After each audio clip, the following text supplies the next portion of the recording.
Kodeks 153, kodeks tertua, ya. Kalau Anda belajar sejarah, Anda belajar baik-baik bahwa yang menggunakan nama Tuhan orang Islam yang menjiplak adalah Kristen sendiri, karena Tuhan mereka adalah namanya Theos, Yahweh, Yetovave, Elohim. Kenapa diganti dari nama Allah? Yang kedua, Rasul itu purna Islam, purna Kristen adalah Apostolos. Kenapa pakai nama Rasul? Kenapa pakai nama Nabi? Nabi itu punya Islam. Yang ketiga, Alkitab. Alkitab itu punya Islam, bahasa Arab. Kalian itu namanya Biblos, Bible Evangelis. Yang jiplak siapa? Bentar, kita membuktikan dulu. Anda mengatakan Injil kami dari Ibrani, Pak. Itu sudah di no. Dengarkan. Kan juga ada nabi, juga ada rasul, Pak. Dengarkan. Kitabmu ini berbahasa Yunani. Dengarkan, kitabmu ini berbahasa Yunani. Iya, diterjemah. Iya, diterjemahin ke bahasa apa? Ya kan berbagai bahasa, pakai Al-Quran kan sama, dia diterjemahkan bahasa Indonesia. Oh enggak ada. Enggak ada. Cuma dia pakai bahasa Arab sebagai bahasa. Saya tanya, Pak. Saya tanya, kitabmu tahun 90-an itu di situ masih menggunakan nama Isa atau Yesus? Itu tergantung sih, Pak. Kan sama sebenarnya Isa sama Yesus. Loh, enggak bisa. Jadi yang jiplak siapa, Pak? Begini, yang kedua, ya kan? Kami tidak pernah menjiplak. Musa itu punya Islam. Harusnya kau menggunakan Moses. Satu, ya. Musa itu punya Pak, Islam. Sekali lagi saya tekankan. Jadi begini. Dengarkan. Yang datang lebih dulu itu siapa gitu loh. Oh, kan tahu. Bukan berarti, iya benar kan, dengarkan. Bukan berarti yang datang dari awal bisa. Di Bible kami kan ada dituliskan, berhati-hatilah dengan nubuat nabi palsu. Ya. Iya, nabi palsu itu yang berasal dari orang Farisi. Siapa orang Farisinya? Ya, kan Nabi Muhammad kan juga Farisi ya kalau nggak salah ya. Iya.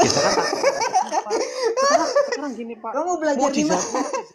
Mukjizatnya apa gitu loh. Apa? Saya tanya saya tanya, nabi yang berasal dari Farisi siapa?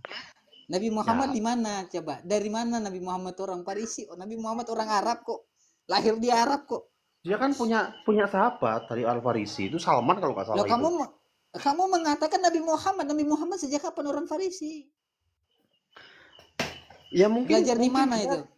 Mungkin karena dia punya sahabat. Kalau hanya mungkinkah kita kan, kalau hanya mungkinkah katanya saya nggak pakai, Pak, karena itu asumsi.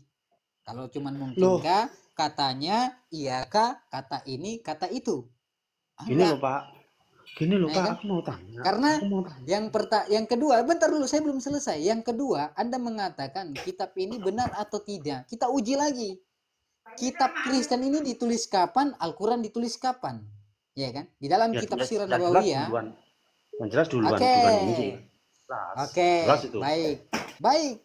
Maupun duluan dengan tidak duluan bukan menjadi patokan bahwa kitab itu kebenaran dari firman Tuhan. Kita bisa buktikan.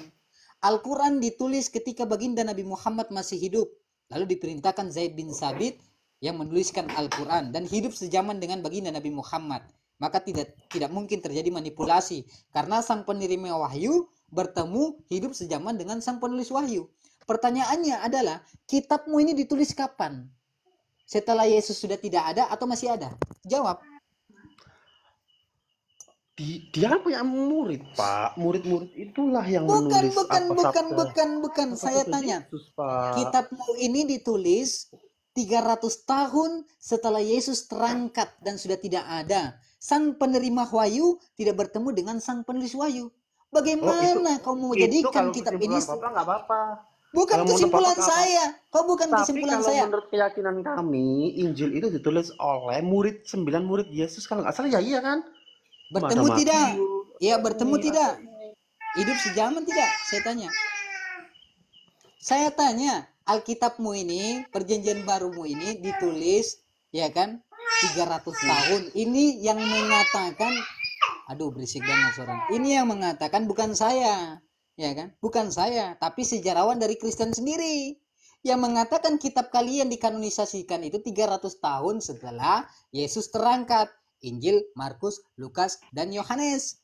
Sudah tidak ada Yesus baru dituliskan. Makanya diterangkan dalam Lukas 1 nomor 3, setelah kami menyelidiki kitab ini, lalu kami memutuskan untuk membukukan hasil penyelidikan. Maka dikuatkan oleh Paulus dalam 2 Korintus 11 nomor 17, apa yang kukatakan ini bukanlah berasal dari firman Tuhan, melainkan dari perkataan orang yang bodoh. Paulus sudah mengaku bahwa perkataannya semua bukan firman Tuhan, melainkan dari perkataan orang yang bodoh. Lalu bagaimana Anda mengatakan dengan pede bahwa kitabmu firman Tuhan? Paulus sudah mengaku. 2 Korintus 11 nomor 17. Apa yang kukatakan ini bukanlah berasal dari firman Tuhan, melainkan dari perkataan orang yang bodoh. Saya lebih percaya dong yang menulis kitab ini daripada asumsi. Karena saya merujuk kepada dalil. Yang mana yang benar? Pernyataanmu yang mengatakan kitab ini benar firman Tuhan, atau Paulus yang mengatakan kitab ini bukan firman Tuhan, melainkan perkataan dari orang yang bodoh. Yang mana yang mau dipegang? Jadi begini Pak, aku masih, ini catatan juga buat kami nanti, catatan kami saya nggak bisa jawab Pak. Mungkin next time aku bisa join lagi, aku jawab, aku kumpulkan tetap ini ke pendeta ya Pak ya. Aku bisa akan koordinasi dengan pendeta terkait hal ini ya Pak ya, terkait Korintus tadi itu ya. Terus pertanyaan terakhir Pak, saya mau tanya ya, mohon maaf sebelumnya tetap jadi PR, nanti next time aku akan join lagi ya Pak ya. Terakhir Tapi dijawab kan? terakhir. Tapi dijawab kan? Iya. Iya, dengan pertanyaan terakhir, mohon maaf ini sebelumnya, ini nggak ada maksud menyinggung, nggak, cuma tanya ya. Di Al-Quran kan dilarang untuk menyembah berhala ya Pak ya, bener kan? Itu kenapa kok ada istilah labaik ya, labaik Allahumma labaik kalau nggak salah itu Pak ya. Itu di situ artinya ya Allah aku penuhi panggilan datang ke rumahmu, ya kan Pak? Ya mohon maaf, ini cuma tanya loh Pak ya, ini nggak ada maksud apa-apa enggak. Baik, soal batu, soal Itu Ka'bah. kemudian dia mencium, terus orang-orang berlomba-lomba itu kenapa datang ke situ gitu loh. Berarti izin Abang apologet menjawab, boleh? Mohon maaf. Jadi kalau menurut pemikiran kami, nggak apa-apa. Menurut pemikiran kami itu biar saya bantah sedikit dulu ya. Yang disembah itu gitu loh. Karena itu rumah alabaik kan artinya kan aku penuhi datang ke rumahmu gitu. Ya kan. Nah, terus Muslim seluruh dunia kan mereka berlomba-lomba datang ke Mekah kan untuk mencium Hajar Aswad itu kan kalau nggak salah ya. Baik. Takutnya ini Pak, kalau menurut pendapat kami sebenarnya mereka itu ya aku nggak bisa bilang nyembah batu ya, enggak sih ya, nggak mungkin. Iya, nggak apa-apa ya, saya udah tahu kesimpulannya. Iya, saya udah tahu. Ya takutnya seperti itulah. Ya, baik. Oke, ini sering difitnahkan oleh orang kafir. Enggak. Saya nggak mitnah, cuma tanya. Iya, saya katakan orang kafir yang lain, bukan Bapak. Ini sering difitnahkan oleh orang kafir, orang-orang lain selain Bapak, yang mengatakan bahwa kami ini menyembah batu, menyembah Ka'bah. Saya akan jelaskan tentang batu dulu. Di dalam hadis Sahih Bukhari, kitab ke-25, bab ke-50, pembahasan tentang haji yang diriwayatkan oleh Umar bin Khattab. Jadi batu ini sudah diterangkan bahwa Umar bin Khattab mengatakan bahwa sesungguhnya batu ini tidaklah berguna dan tidak pula membahayakan. Seandainya aku tidak pernah melihat baginda Nabi Muhammad SAW menyentuhmu, maka aku tidak akan menyentuhmu. Maknanya apa? Umar bin Khattab saja tidak memspesialkan batu ini, melainkan dia mengerjakan itu karena dia mengikuti apa yang pernah dilakukan oleh baginda Nabi Muhammad sebagai sunnah. Hukumnya sunnah, bukan wajib. Diturunkan kepada para sahabat, diturunkan kepada para tabi'in, kemudian diturunkan kepada umatnya, dan hukumnya sunnah. Itu yang pertama. Sunnah, Pak ya. Yang kedua. Bentar, saya belum selesai. Ya? Biar naik haji itu sunnah ya? Enggak wajib ya? Wajib bagi yang mampu. Wajib bagi yang mampu. Yang mampu yang wajib. Yang nggak mampu nggak wajib. Oke? Usahakan dengarkan dulu kalau saya jelaskan. Biar nggak gagal paham gitu, Pak. Tadi batu ya. Yang kedua, soal Ka'bah. Allah terangkan dalam surat Al-Baqarah 148. Dan bagi tiap-tiap umat memiliki kiblatnya untuk menghadap kepadanya. Kiblat itu bahasa Arab. Bahasa Indonesianya arah. Maka umat Islam ketika beribadah arahnya kepada Ka'bah. Bukan sesembahan. Kiblat Ka'bah itu hanyalah arah. Tujuan umat Islam untuk menyembah beribadah kepada Allah. Arah dan bukan sesembahan. Arah dengan sesembahan makna yang berbeda. Oke, oke, Ya. oke, oke, oke. Jadi arah Sedangkan ya. ya arah, dan itu bukan dikatakan dalam Al-Quran, dalam kitabmu juga diterangkan dalam Mazmur 138 nomor 2. Aku hendak sujud ke arah bait sucimu yang kudus. Arah juga. Kejadian 31 nomor 13. Akulah Allah yang di Betel itu. Betel itu batu. Kejadian 28 nomor 18. Yakub mengambil batu yang dipakai sebagai alas kepalanya, lalu mendirikan itu menjadi tugu rumah Tuhan. Kejadian 28 nomor 22. Dan batu yang kudirikan ini sebagai tugu ini akan menjadi rumah Allah. Jadi masalah batu bukan hanya yang difitnahkan di dalam Islam, tapi Kristen sendiri batunya banyak. Bahkan kisah para rasul 4 nomor 11, Yesus dikatakan batu. Yesus adalah batu yang dibuang oleh tukang-tukang bangunan. Yesaya 4 nomor 26, Tuhan adalah gunung batu. Jadi sebaliknya, kalau orang Kristen mengatakan kami menyembah batu, tapi tidak punya dalil secara eksplisit bahwa umat Islam menyembah batu karena Tuhannya orang Islam dalam Al-Quran surat At-Toha ayat 14, Innani anna Allah, aku ini adalah Allah, sembahlah aku, tiada Tuhan selain aku, dirikanlah sholat untuk mengingat aku. Ya kan? Berbeda. Kalau kita katakan yang menyembah batu sebenarnya Kristen karena dalilnya ada. Kisah para Rasul 4 nomor 11. Yesus adalah batu yang dibuang. Yesus menurut Kristen siapa? Tuhan. Disembah tidak? Disembah berarti menyembah batu. Yesaya 4 nomor 26. Tuhan adalah gunung batu. Tuhan dikatakan gunung batu. Jadi tidak bisa difitnahkan kepada orang Islam karena tidak punya dalil, melainkan hanya kebencian yang mereka gunakan untuk menghibur diri, ya kan? Agar mereka tidak tersakiti. Tapi sebaliknya, kalau kita belajar Alkitab, Labai kamu malah baik itu apa, Pak? Maksudnya? Menyambut panggilan Tuhan. Artinya? Itu artinya menyambut panggilan Tuhan. Kita datang di sana itu menyambut panggilan Tuhan bagi yang mampu, yang punya duit, naik berhaji.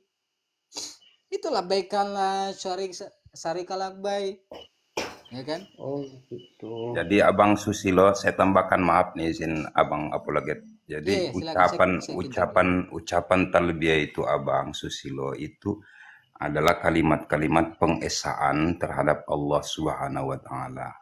Labbaik Allahumma labbaik. Ya Allah, ini kami datang memenuhi panggilan-Mu. Labbaik la syarika lak labbaik. Ini kami datang memenuhi panggilan-Mu, tidak ada sekutu bagimu. Innal hamda, sesungguhnya segala pujian, wa ni'mata, dan segala nikmat, laka, bagimu, alhamdu, segala pujian. Itu panjang itu lapasnya itu Abang ya. Jadi mencium Hajarul Aswad itu hukumnya sunnah karena dicontohkan oleh baginda Rasulullah seperti yang diungkapkan hadis dari Abang apologet tadi. Ya, kita kan gini Bang, kita kan gini. Dulu kan Nabi Muhammad tuh kalau menurut sejarah dia itu hidup di zaman pagan, zaman jahiliyah. Jadi yang mereka sembah itu berhala. Yang kita takutkan dia itu mengelabui umat manusia, menyesatkan umat manusia dengan maaf ya, dengan menjiplak itu. Kemudian dia mengajak untuk menyembah berhala. Enggak, justru karena itu Abang. Yang kita takutkan seperti itu, Pak. Bukan. Ya, itu yang Abang takutkan. Tapi justru kehadiran Rasulullah itu membawa agama tauhid. Semua berhala-berhala yang sekian ratus banyak di sekeliling Ka'bah itu dihancurkan. Manat, Hubal, Lata, itu semua dihancurkan. Datanglah agama tauhid mengesahkan Allah. Kemudian kan ada tawaf tuh di Ka'bah. Dimulai start dari sisi Hajarul Aswad, rukun Iraqi, rukun Syami, rukun Yamani, kembali ke rukun Hajarul Aswad. Itu 7 putaran itu Bang. Itu maaf 1000 maaf, saya bukan sombong, alhamdulillah sudah 2 kali saya ke sana, tapi nggak ada di situ menyembah batu. Batu Ka'bah itu malah dipijak-pijak Abang untuk mengganti kiswah. Nanti itu kan namanya rangkaian rukun haji atau umroh, ya kan? Dari situ nanti berangkat lagi ke Sofa, dari Sofa ke Marwah. Itu kan sejarah semua itu. Inna awwala baiti wudi'a lin-nasi lalladzi Bakkata mubaraka. Itu kan ada ayatnya itu dalam surah Al-Baqarah itu kan itu. Nanti kalau umpamanya abang nih dapat hidayah nih kan, dapat hidayah, abang berangkat ke sana. Kebenaran Islam itu ada di samping, di depan dari pintu Ka'bah itu namanya Maqam Ibrahim. Maqam Ibrahim itu adalah tempat berpijaknya Nabi Ibrahim di waktu membangun Ka'bah dengan Nabi Ismail alaihissalam. Nah, itu Ya, abangku. Jadi itu bukan, tidak ada di situ kesyirikan. Talbiyah itu ucapan untuk justru untuk mengesahkan Allah Subhanahu wa Allah taala. Gitu. Subhanahu wa Ta'ala. Ya. Oke, oke, oke, oke. Ya kalau saya keluar dari Nasrani, ya otomatis keluarga besar nggak anggap saya lah, Bang. Ya kan?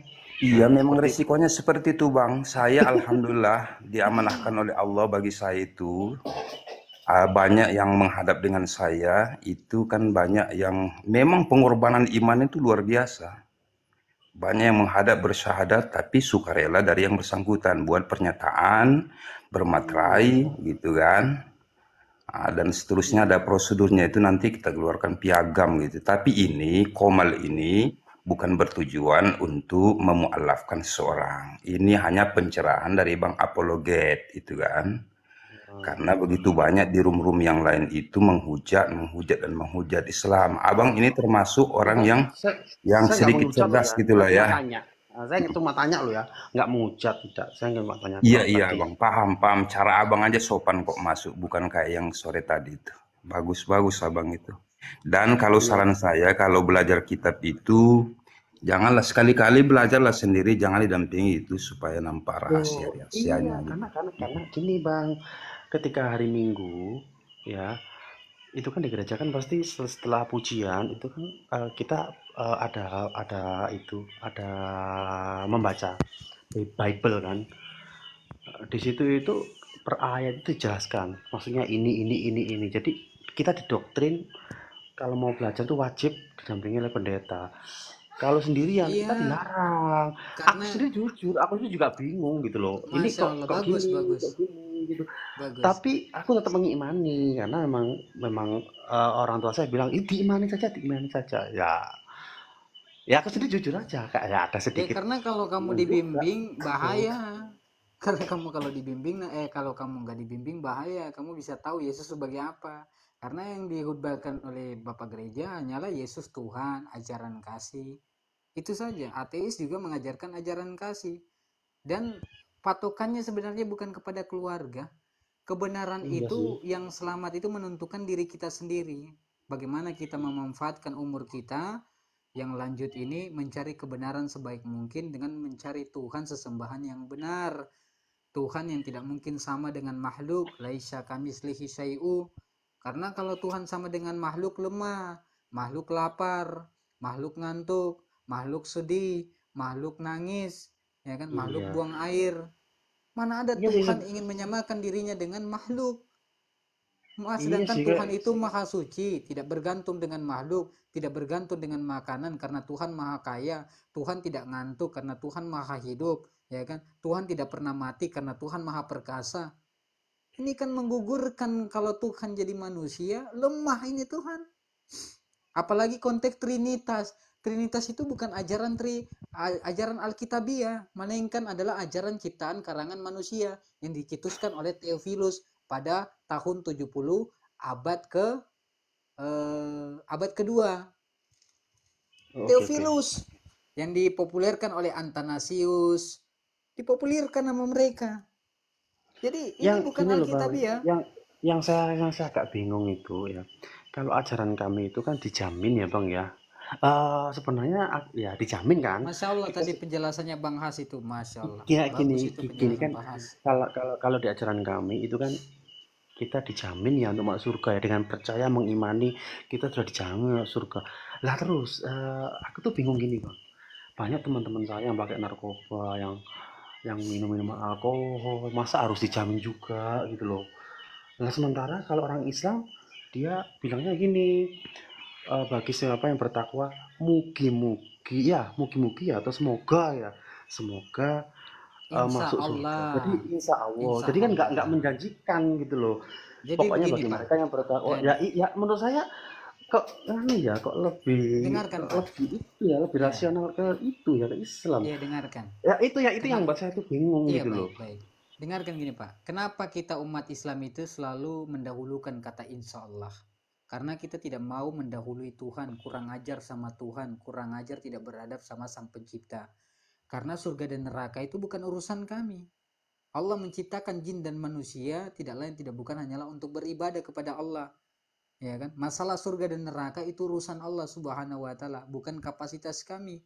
Ya kan? Makanya kita selalu ketika ditanya kamu masuk surga, insya Allah, Insya karena kita tidak Allah. mau kurang ajar mendahului Tuhan.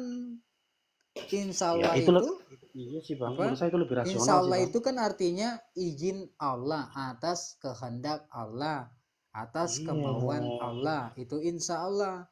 Itu menunjukkan bahwa kita ini tidak mau kurang ajar, takut, tunduk, dan tidak mau kurang ajar kepada Tuhan. Maka kita mendahulukan kata-kata insya Allah.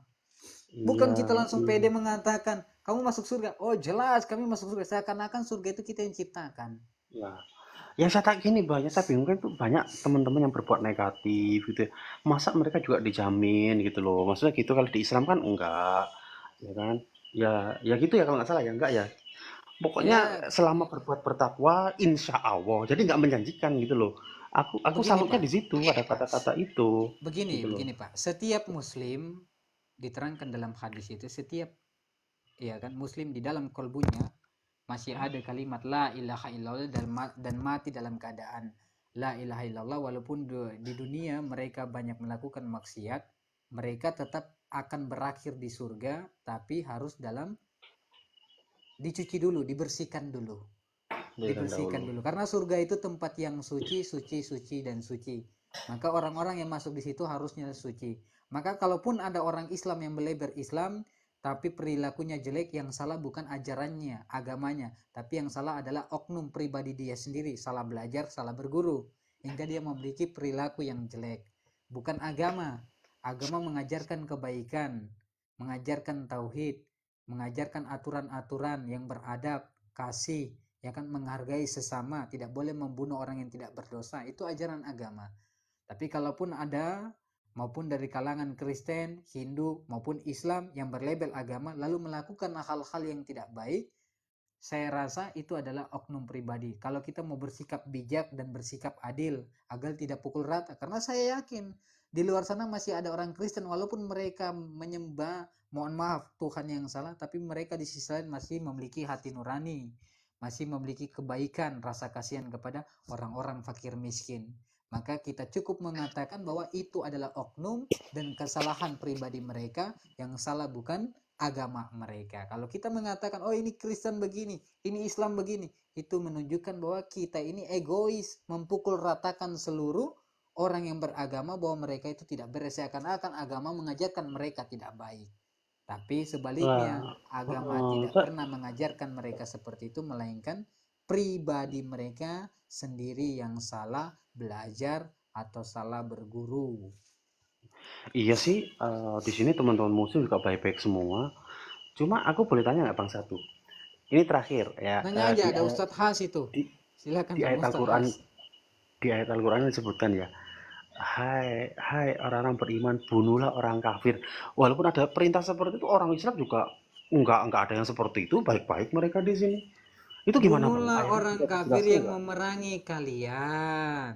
Tidak diperintahkan membunuhlah orang kafir. Maka di dalam hadis yang sahih Bukhari, Nabi Muhammad SAW bersabda, apa kata Nabi Muhammad?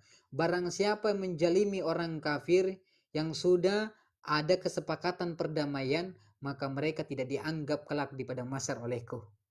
Nabi Muhammad sendiri mengatakan tidak boleh menjalimi orang kafir yang sudah melakukan perjanjian perdamaian. Maka yang hanya diizinkan oleh Allah Subhanahu wa taala adalah perangilah orang kafir yang memerangi kamu. Bukan berarti orang yang sedang diam, tidak berbuat apa-apa, lalu dibunuh. Bahkan dalam peperangan dalam Islam pun ada aturan. Ketika baginda Nabi Muhammad SAW melakukan perang Badar, maka Nabi Muhammad mengisyaratkan kepada para sahabatnya, jangan membunuh orang tua, jangan membunuh anak-anak, jangan menghancurkan tumbuhan, jangan menghancurkan tempat ibadah. Perang saja aturannya. Tapi kalau kita merujuk dalam Alkitab, di dalam 1 Samuel, bunuhlah laki-laki dan perempuan, anak-anak yang masih menyusui, hewan-hewan ternak, bunuhlah semua tanpa Ya belas sih, kasihan. iya. Bahkan ada di ayat kamu itu yang congkelah matamu, congkelah. Ya itu sih aku juga nggak mungkin nyongkel dong bang. Ya itu cuma Nah, ya nggak tahu itu cuma ajaran aja. Heeh. enggak, Ya kami enggak ya ya. dibenarkan untuk membunuh orang yang tidak bersalah. Apalagi bagaimana ketika Umar menguasai Yerusalem, apakah dia menghancurkan tempat ibadah? Malahan beliau melakukan perjanjian dengan tokoh-tokoh Nasrani, Kristen di situ, agar tidak boleh orang Islam mengganggu ibadah mereka. Barang siapa yang mengganggu ibadah mereka, maka kalian yang akan saya hukum. Umar bin Khattab ketika menguasai Yerusalem, dia tidak melakukan penghancuran. Karena mereka mau berdamai, mau hidup tenang. Maka Nabi Muhammad mengikuti apa yang dikerjakan oleh baginda Nabi Muhammad SAW, ya Oke kan? oke. Berarti Kalau mereka intinya tidak menyerang, intinya intinya kalau kafir itu menyerang musuhi Islam, berarti Islam wajib memerangi balik gitu bang ya. ya Masih kalau dia selama perangi kamu, dia perangi. maksudnya seperti itu ya bang ya. Iya, Oh tergantung gitu. dengan kebijakan hukum yang berlaku. Taati ullah, taati rasul, dan taati pemimpin. Maka kita taati pemimpin yang berlaku di Republik Indonesia. Di Indonesia ada polisi, maka ketika ada yang menistakan agama, menyerang Islam, membunuh, kita serahkan kepada pihak berwajib sesuai dengan hukum yang berlaku di Indonesia. Ya kan? Karena kita harus tahu dengan aturan-aturan yang sudah ada kebijakannya di Republik negara kita, Republik Indonesia. Kalau kita negara Islam seperti Arab, ya orang yang memarahi kita ya diperang lah. Orang yang mencuri dipotong tangannya, orang yang berzina dirajam. Tapi kan kita harus mengikuti setiap pemimpin dan taat kepada pemimpin itu selama dia tidak mengajarkan kesesatan, tidak mengajarkan kita untuk menyekutukan Tuhan kita, ya kan? Kita ikuti, taati. Taati Allah, taati Rasul, dan taati para pemimpin. Nah, taati para pemimpin yang berlaku. Apa yang berlaku? Yaitu pasal-pasal hukum-hukum yang berlaku di Indonesia. Ada kepolisian, ada tentara, ada pom polisi militer. Sesuai dengan kapasitasnya mereka. Ya kan? Yang mereka gunakan untuk menyelesaikan permasalahan itu. Jadi tidak boleh langsung kita main serang itu kecuali di zaman baginda Nabi Muhammad SAW.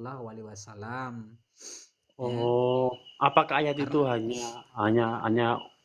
hanya diterapkan saat baginda masih hidup atau masih berlaku sampai sekarang ya? berlaku sampai sekarang dan itu harus dari bimbingan para pemimpin. Kan sudah saya katakan taati ullah, taati rasul, dan taati para pemimpin. Kalau pemimpin menyuruh kita menyerang orang yang menyerang kita, ya diserang. Sesuai itu dalam konteks Al-Quran dan Sunnah. Yang tidak boleh keluar dari Al-Quran dan Sunnah. Berlaku tetap. Tapi kita mengikuti apa aturan yang sudah diberikan kebijakan dari pemimpin-pemimpin sesuai dari negara masing-masing. Negara Arab punya aturan sendiri, warganya mengikuti pemimpinnya. Negara Indonesia punya aturan sendiri, Indonesia mayoritas Islam mengikuti aturannya. Taati Loh ullah, Bang, taati kalau rasul. kalau di Islam itu bener nggak? Kalau laki-laki itu harus bekerja di luar, perempuan harus mendidik anaknya di rumah, mengurus rumah tangga. Itu bener nggak Bang? Kalau bener masih relevan nggak Bang?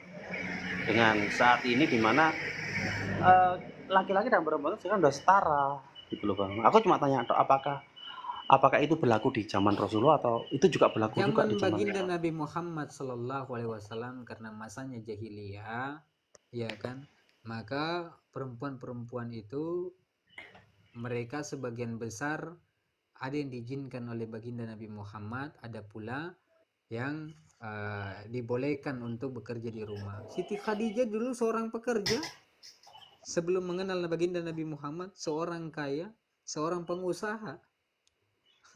Dia bekerja Oh, karena dia mengenal baginda Nabi Muhammad seorang yang jujur, yang baik, maka dia menyampaikan salamnya kepada para sahabat untuk sampaikan kepada baginda Nabi Muhammad SAW untuk minta dilamar karena kebaikan baginda Nabi Muhammad, ya kan? Tapi kenapa ada larangan-larangan wanita itu agar terhindar dari perbuatan-perbuatan zina, ya kan?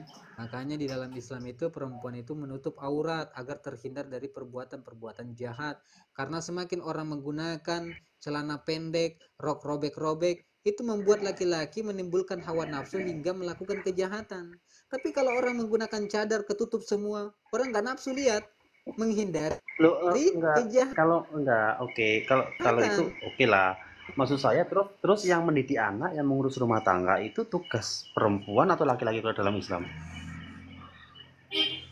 Tugas perempuan lah.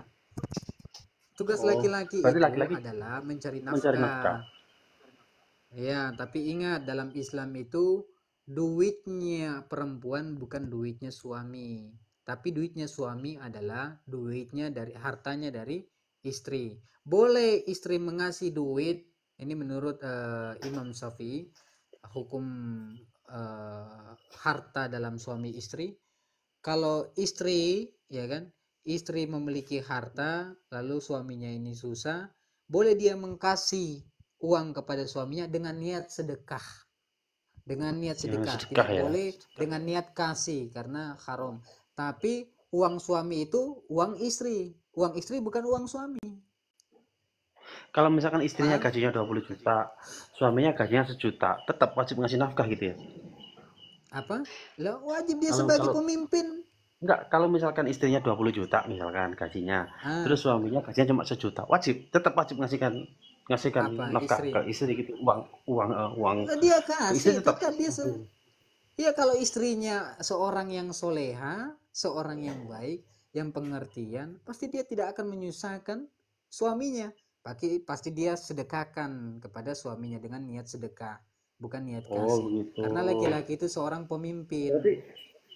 berarti Silakan Ustadz Has, siapa tahu mau kewajiban ditambahkan. tetap kewajiban Izin tetap izin abang Susilo. Jadi kan kalau konsep Al-Quran itu satu tadi fa'ing qatalukum faqtuluhum. Itu satu poinnya ya. Apabila mereka memerangi kamu maka perangilah mereka.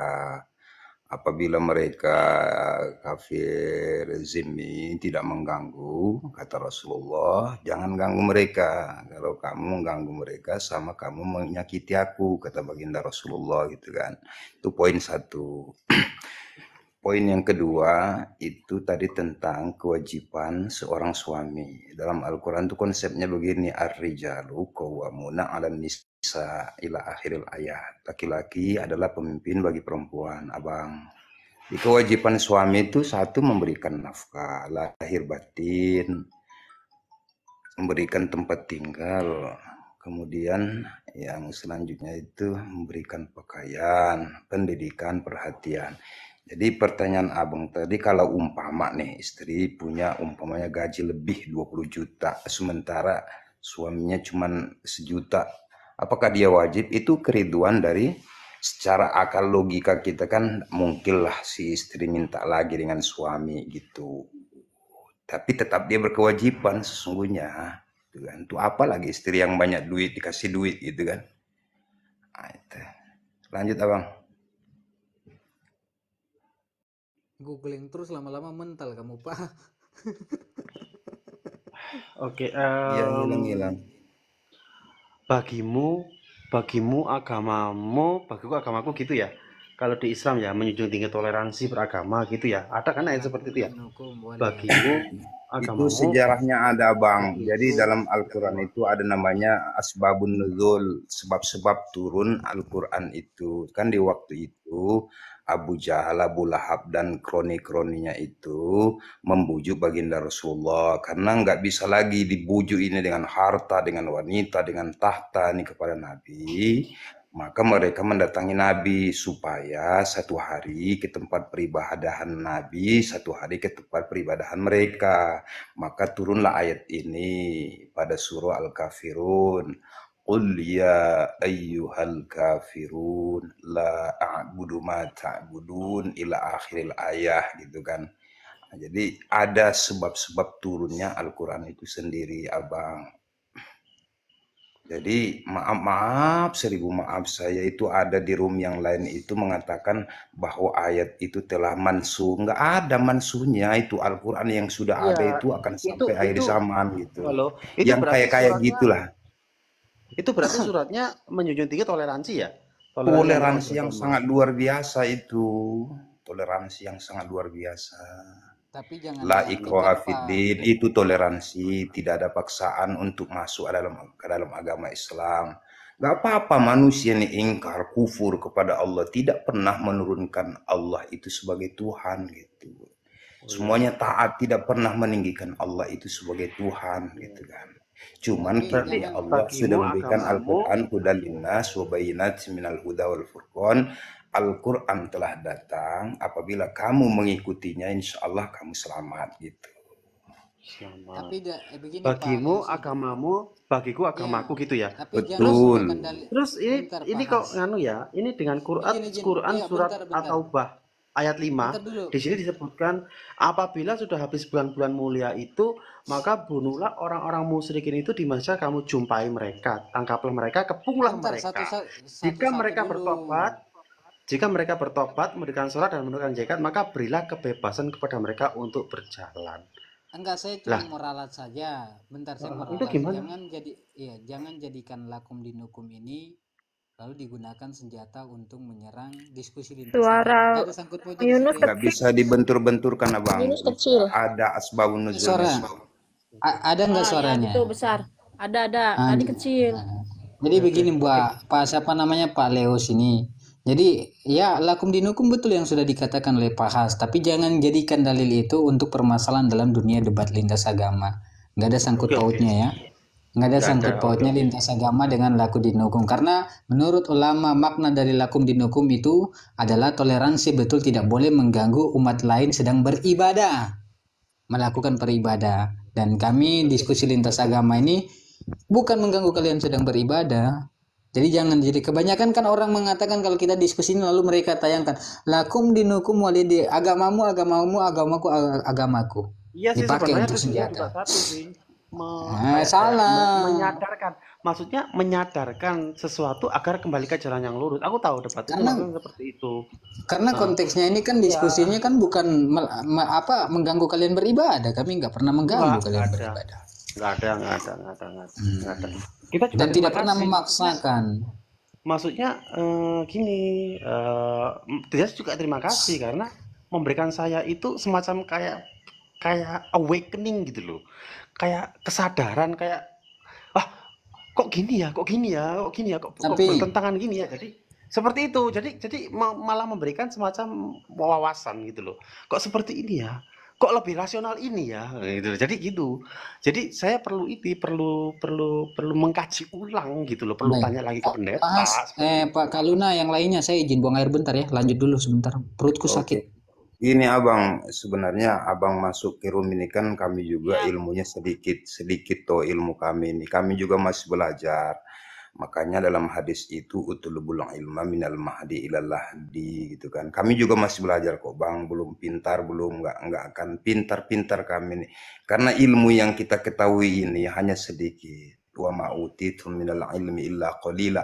Tidak aku datangkan kepada kamu, kata Allah, ilmu itu kecuali hanya sedikit.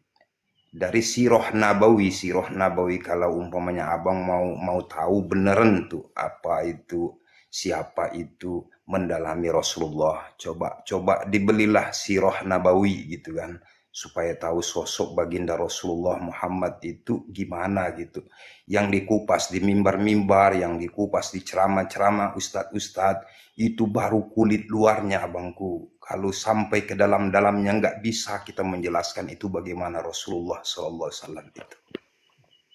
Lanjut saudaraku yang di atas. Luna, tafadhali, silakan. Oke.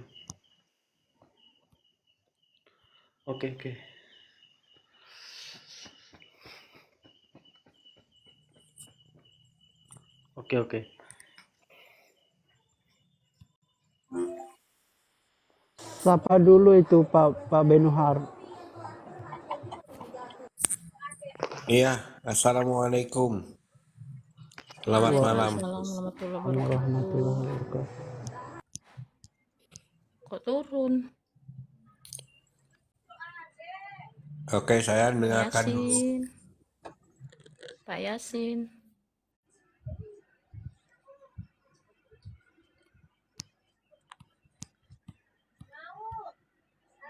Assalamualaikum.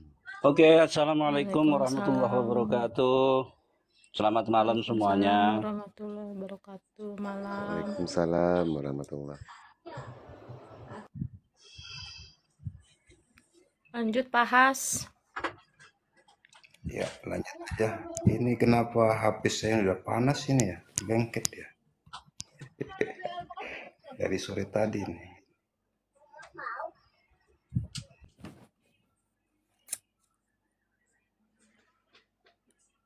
Kalau ada Oten di bawah naik.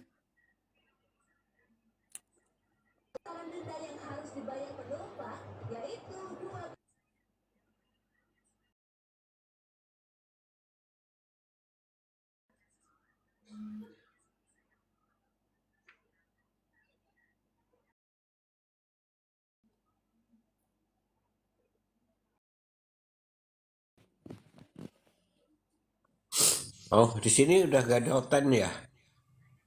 Udah nggak ada, ini tadi turun barusan. Ini siapa pengikut? Saya pengikut Yosus Abu Raihan. Silakan naik Bang Abu. Oh, ini pengikut ya. Iya, saya juga ya. Pengikut Yesus. Kirain.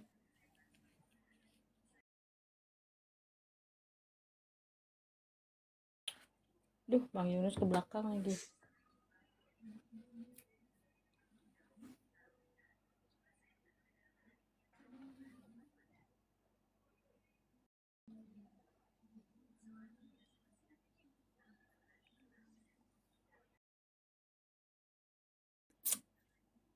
Kok turun Bapak tadi ya? Pada mau belajar.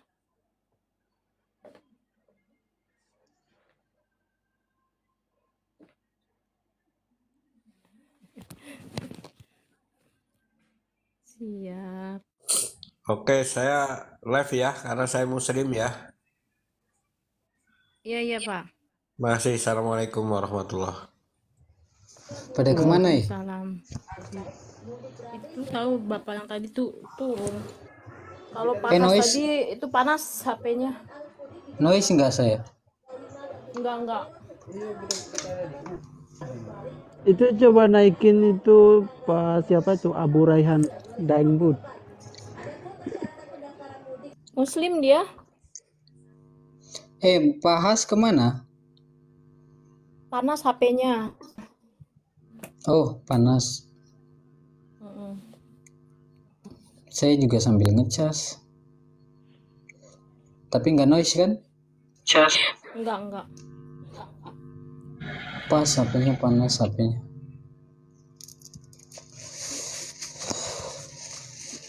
Beliau. Waalaikumsalam. Waalaikumsalam.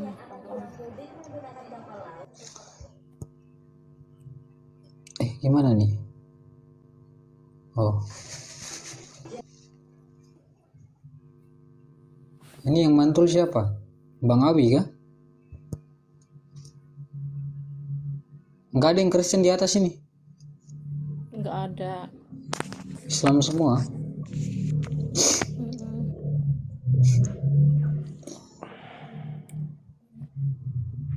Matanya sepi. Ini udah jam berapa ya? Jam 22:51. Assalamualaikum Bang Apolleged. Waalaikumsalam warahmatullahi wabarakatuh. Saya Awi, Muslim dari Aceh, mau dengar aja. Oh iya, siap. Ini Oten, Yunus naikin. Mana? Tadi. Halo. Itu yang namanya Filindara.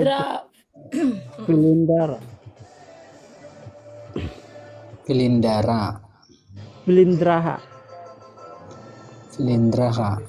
Tapi kok dia nggak muncul di sini? Nggak ada itu. Oh ini ada. Oh ini ada. Udah.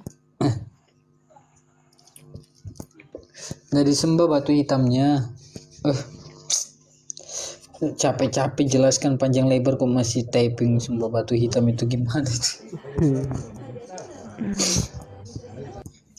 Kalian tuh harus dikasih tahu pakai cara apa ya? Ya Allah Akbar. Mau tanya host boleh? Nanya aja. Jangan yang sulit-sulit. Salam Sumpah Pemuda. Salam Pak Lukas. Silakan. Siapa tadi yang ngomong? Saya mau bicara, bertanya boleh enggak? Oh boleh bicara, boleh ngobrol, boleh apapun boleh. Jadi saya nyimak senang dengar ini apa nih? Suka sekali saya dengar ini. Cuma tadi saya ada yang bingung. Terkait lakum dinukum yang didebatkan. Yang saya tanyakan terkait tadi malam saya mantan terkait ini. Kan apa makna dari la ikrah ini?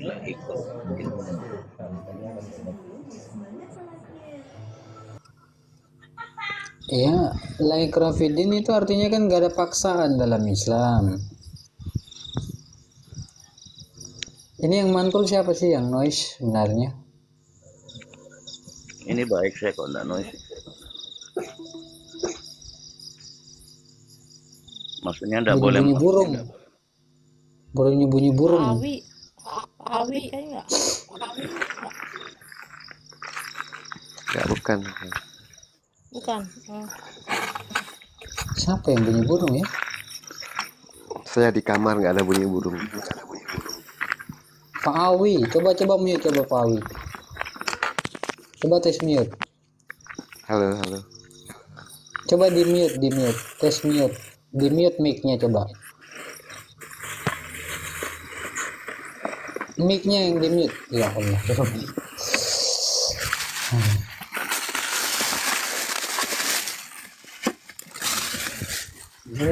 Ini lagi siapa yang naik?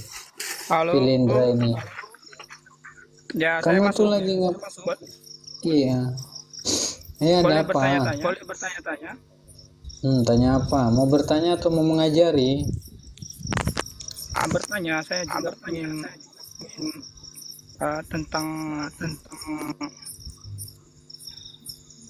yang ajaran muslim itu seperti apa? Apa? Halo? Hah? Dia bertanya ajaran muslim itu seperti apa? Ya ajaran Islam itu tauhid, mengesahkan Tuhan.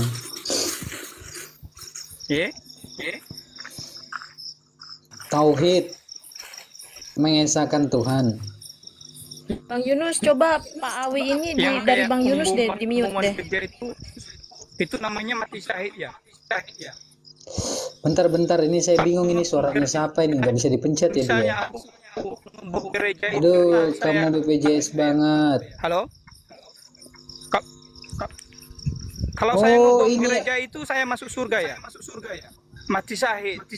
Yang noise itu kamu, saya mute. Kamu kebanyakan congor, jaringan kurang, ngomong kagak jelas, suara burung-burung. Saya mute kamu dulu. Coba ya, yang lain diam dulu, coba di mute semua, coba di mute biar saya konsentrasi gitu, suaranya berisik banget noise-nya. Silakan Filidara.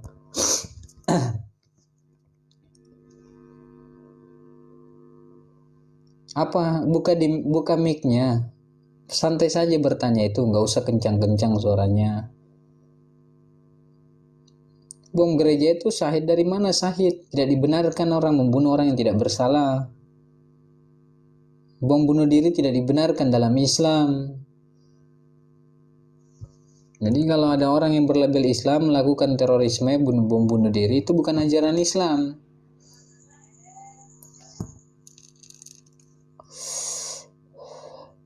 Pak Hos. Ya. Tadi gimana Pak Hos? Dalam agama gimana tadi? Apa? La ikrah fiddin artinya. Ya, la ikrah fiddin itu artinya tidak ada paksaan dalam Islam. Maksudnya kita memaksa apa? memaksakan orang untuk masuk ke dalam Islam dengan cara memaksa.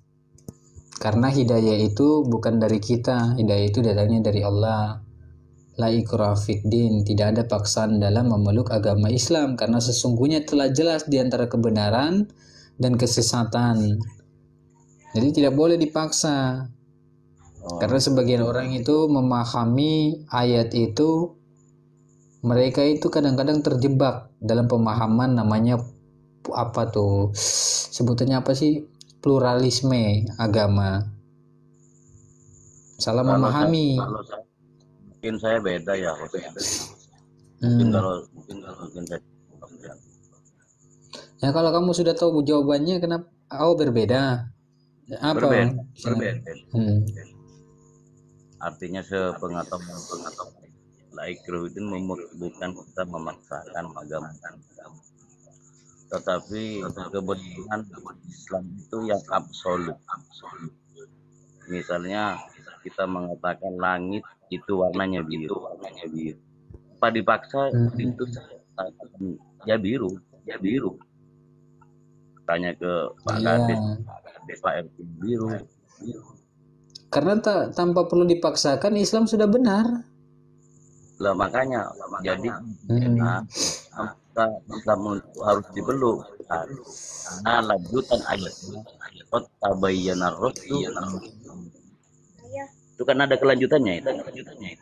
Iya, makanya tadi saya tanya mau mengajari atau bertanya. Makanya ada ayat lanjutannya. Sesungguhnya telah jelas antara kebenaran dan kesesatan. Tadi kan udah saya sampaikan. Nah, benar kan? Maka saya lanjutkan artinya. Tidak boleh memaksakan. Islam itu tidak ada paksaan karena sudah diketahui. Mau dikatakan sampai manapun Islam tetap benar. Innad dina indallahil Islam.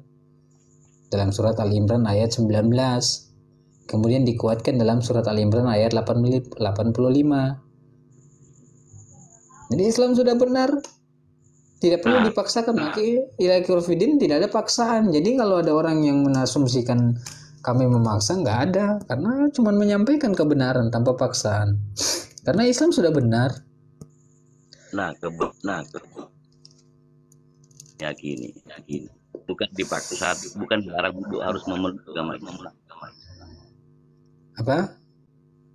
Iya, tidak ada paksaan dalam memeluk agama Islam. Itu artinya, ya kan? Arti selanjutnya adalah sungguh telah jelas. Dalam artian kita tidak boleh memaksakan keimanan orang karena manusia diberikan hak free will, prerogatif memiliki keyakinan mereka sendiri. Nah, tidak boleh memaksakan mereka, cukup menyampaikan kebenaran. Karena di ayat lanjutannya sungguh telah jelas antara kebenaran dan kesesatan. Islam itu sudah benar, tidak perlu dipaksakan. Begitu loh keterangannya. Kan simpel. Kan dalilnya begitu, la ikraha fid din, ya kan? Qad tabayyana rusdu minal ghayy, ya kan? Tidak ada paksaan dalam memeluk agama Islam, tidak ada paksaan dalam memeluk agama Islam. Sesungguhnya telah jelas antara kebenaran dan kesesatan.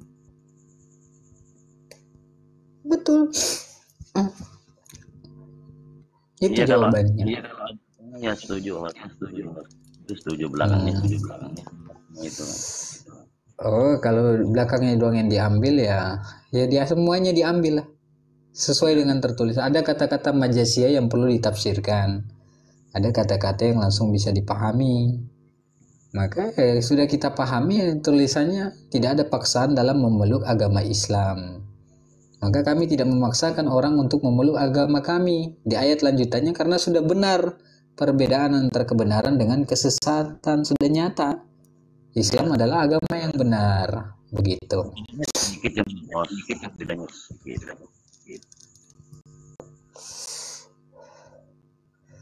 Kalau terusnya sama. Saya tidak, tapi kan bahwa saya tidak mendukung ini. Aku ini saya senang keberanian Anda, saya kagumi. Saya juga kagumi saudara-saudara Islam. Cuma saya bedanya cuma gini aja. Jadi kita tidak boleh memaksakan agama Islam. Nah, itu yang maknanya agak mungkin itu aja. Tidak boleh memaksakan agama Islam, tapi kita wajib menyampaikan kebenaran. Ya itu memaksakan keimanan, bukan jangan memaksa Islam untuk kita beluk kepada orang lain. Jadi betul. caranya absolut ya seperti itu. 1 ditambah 2. Jadi kebenaran itu tuh enggak usah dipertanyakan, enggak usah dibaksain. Tapi cukup disampaikan. Disampaikan. Betul ya. Aja dilanjut. Dukung kok. Tidak ada maksud. Jelas saya mendukung sekali. Enggak, saya enggak berburuk sangka, Mas. Memang saya orangnya tuh kadang suka tegas siapapun. Ya kalau sama yang menjelaskan. Kalau sama otentik monggo sih. Cuma saya dengar satu hadis, satu aja saya dengar. Cuma saya lupa teks. Artinya siapa? Ketika Muhammad ditegur sama Allah, Muhammad tolong sama umatmu jangan menghina agama lain. Kenapa? Aku juga kena, katanya. Kata Allah seperti itu. Aku juga kena. Kan diterangkan jangan menghina sesembahan agama lain. Gua tetap di jalurnya, kita membawa kebersihan itu aja lah, Os. Ya saya senang aja kok dengar Anda daripada dengar saya yang musik-musik dangdang, lebih baik mendengar host ini. Dan bentuk saya, judul saya pun bukan menghina, melainkan untuk niatnya baik, menuntut mereka agar berpikir akal mereka, agar berusaha untuk tanggung jawab menjawab pertanyaan yang kita tanyakan. Dan kami terima kalau mereka menjawab. Tuhan mati itu memberikan pencerahan agar mereka dituntut akal mereka kembali berpikir. Saya tidak menghina Tuhan mereka jelek, tapi saya tuliskan sesuai fakta. Karena kebencian, penghinaan itu adalah bentuk dari kebencian kita yang tanpa mendasar dari rujukan. Kalau judul yang kita sampaikan semua punya dalil. Yesus yang mereka yakini sebagai Tuhan mati, ada dalilnya. Dalam Roma 14 nomor 9. Yesus Tuhan ke manusia. Dalilnya dari kitab mereka.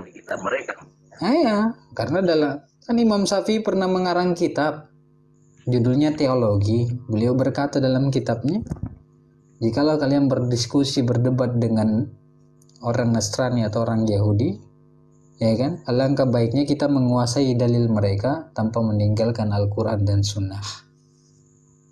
Bahkan pendahulu kita pun ketika berdebat, mereka membantah mereka dengan dalil karena mereka nggak percaya Al-Quran. Nggak percaya. Tadi lagi tidak tahu gimana turunnya saya. Baru habis ini, Mas. Apanya? Ponakan saya yang gabungin itu. Oh, itu keponaan tadi. Ya, yang masukin lah. Tidak tahu ini pikir mana pengen ngomong gitu tadi kan.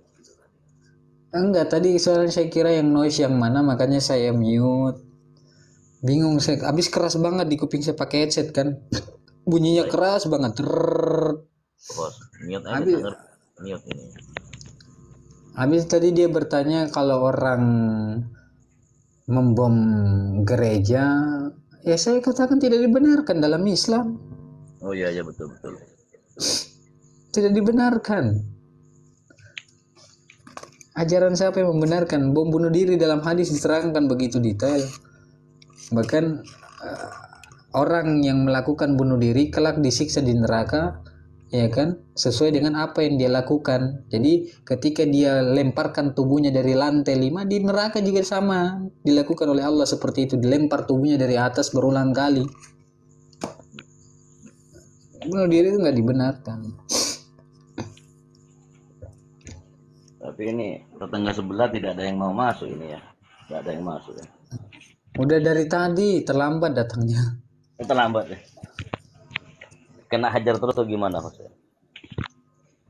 Penyampaian Anda kalem juga sih kalau sama mereka.